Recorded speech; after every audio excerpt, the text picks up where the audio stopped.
Hey, what's good YouTube? Instructify here. Today I'm going to be showing you how you can make your builds indestructible in Fortnite Creative. Alright, so as you can see right here, I can break the builds here. But when I change the settings, right, it's going to make it so it's indestructible.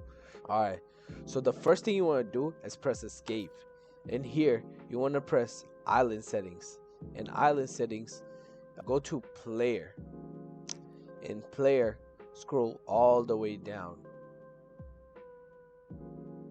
After you come all the way down, you want to change these two settings right here.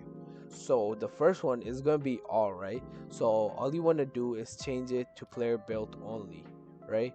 And the second one, you want to change the structural damage, right? It's also going to be on all, right? So all you want to do is change it to enemy and self build. Okay, now you don't gotta do anything. It's gonna save for yourself. So when I escape, right, and I start the game,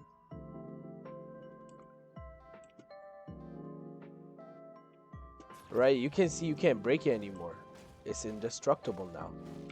If this video helped you guys, make sure you guys like and comment down below if you need any more help.